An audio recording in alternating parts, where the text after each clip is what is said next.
The Rat Pack. No, not a movie group of people, but the Green Bay Packers, one of the longest reigning franchises in history. Heck, they played in the NFL 100th anniversary game today. Well, whatever. The Green Bay Packers were in Green Bay, but head coach Curly Lambeau named the Packers because of the company he worked for, the Northern Tundra packing firm or something, whatever.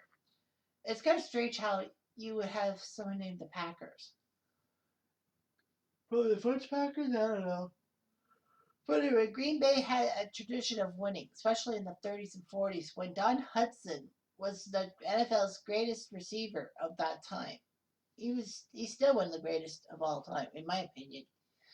But in the 1950s and 60s, things changed when Vince Lombardi became head coach. He made structured stuff and makes sure we get them in the alley. Lombardi helped Green Bay win several NFL championships, including the first two Super Bowls in 67 and 68, by rolling over the Raiders and Chiefs. And heck yeah, the Ice Bowl, remember that? When Bart Starr decided to go in all alone and got the touchdown? That was fucking epic. Green Bay, unfortunately, after Lombardi's subsequent retirement from Super Bowl II, just fell flat. It took until the 1990s to really regain trust in the Packers. And it started with a trade for LA's quarterback. It sucked. Brett Favre. Weird how the Packers decided to give a first round pick to the Falcons for the rights to Favre. But Favre pulled a miracle. He came in to a game against the Cincinnati Bengals with Don Magic Man Matkowski being injured. So here comes Favre, and here comes his passing offense that helped the Packers do so well. They had a trademark win in '94 in the playoffs against the Lions at the Silverdome, as Brett Favre and Robert Brooks, Sterling Sharp, made sure they connected with each other in the last 5 minutes, the last minute of the game. So Green Bay beat Detroit. They get a rematch against the Lions on their turf, the frozen tundra of Lambeau Field. And Barry Sanders got nothing, -1 yard. Amazing.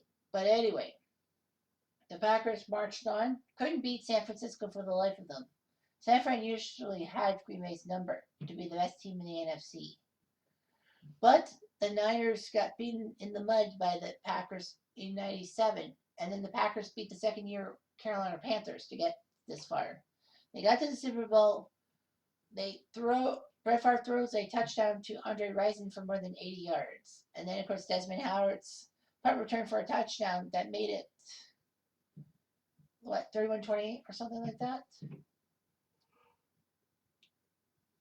Worst feeling in the world. The worst feeling in the world. Anyway, Green Bay decides to win. Green Bay won the Super Bowl, and we're going to do it again against the Denver Broncos and put John Elway out of his misery. What happened? Terrell Davis, that's what. Terrell Davis just basically blasted through Green Bay's defense. And unfortunately, the Packers lost 31-24 in the Super Bowl. Green Bay tried and tried and tried. So anyway, Green Bay, of course, won a famous wildcard game against the Seattle Seahawks in 2004 when Matt Hasselbeck stupidly said, "We're going to get the ball and we're going to score." He did get the ball. There was a score for the opposite side. So anyway, the Green Bay Packers won that game. They went to Philadelphia and got beaten in overtime by those guys. So basically, it's good for the goose, it's good for the gander. The Packers will not get to the Super Bowl again till 2011.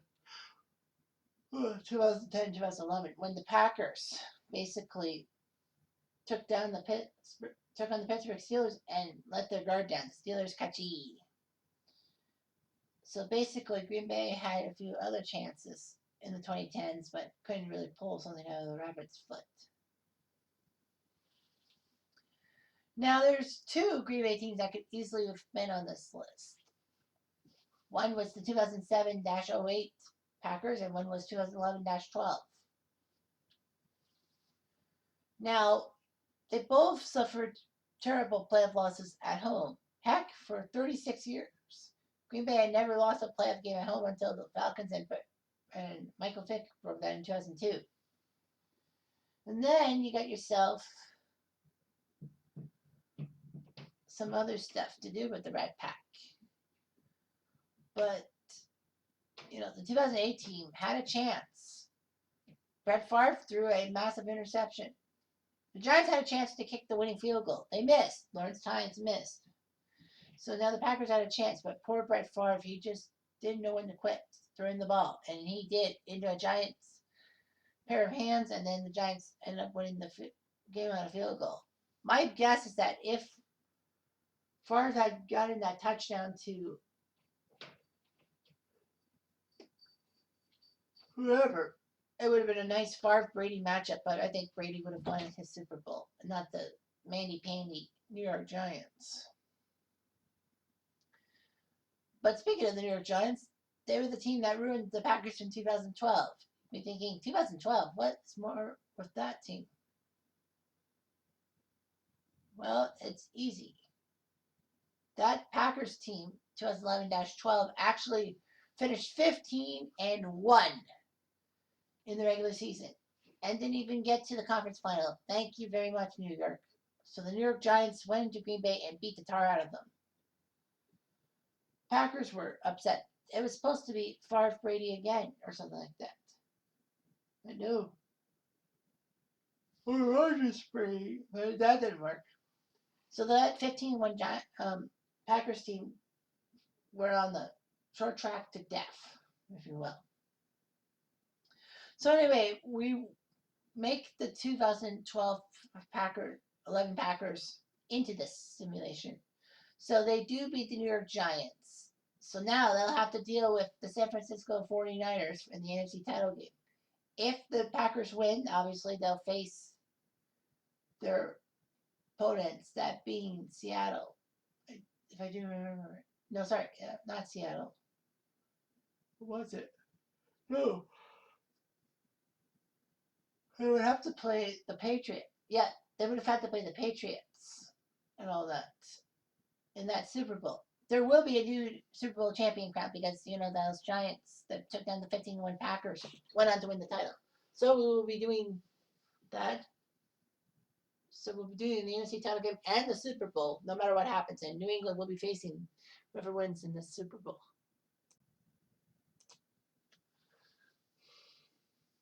So the 2011 Niners head to Green Bay to take on the 50-1 Packers. The Patriots await the winner of this game. And shockingly, it's 21-18 Packers. 21-18 Packers. Jordy Nelson got a touchdown from Aaron Rodgers. Michael Crabtree got a touchdown from Alex Smith. Jordy Nelson got a touchdown from Aaron Rodgers to make it 14-7. David Akers made it 14-10. Jermarco Finley made it 21-10. Then Kyle Williams got a 13-yard run. They got a 2-point convert, but in the final few minutes they couldn't do a damn thing, and A-Rod saves the day. Both teams with decent running games. But Aaron Rodgers, 19 for 25, 198, 3 touchdowns. Alex Smith, only 8 for 21 with a touchdown. This is just amazing how the Packers could do such things. Jordy Nelson, pair of touchdowns. Akers from 41 hit it, but missed from 52 for the Niners. So, yeah. So now you got yourselves the Green Bay Packers and the New England Patriots. The pesky New England Patriots, as they call them. I'm sure the Patriots have a better running back. No, they don't. Ben Jarvis Green Ellis is the starting running back.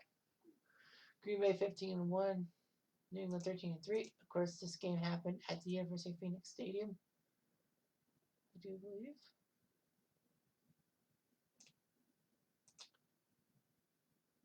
So they play indoors.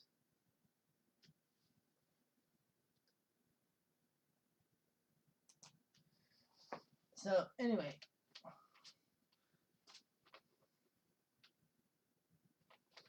that's just how it goes. We'll talk about the scoring plays and all that. New England's first major possession. They're at the 31 when Denny Woodhead goes up the middle for a touchdown. They get the extra point to make it 7-0. And then on 3rd and 7, with 5:23 left, Aaron Rodgers tries to pass to Jermichael Finley. He catches it, and he actually gets into the end zone. Touchdown, Packers.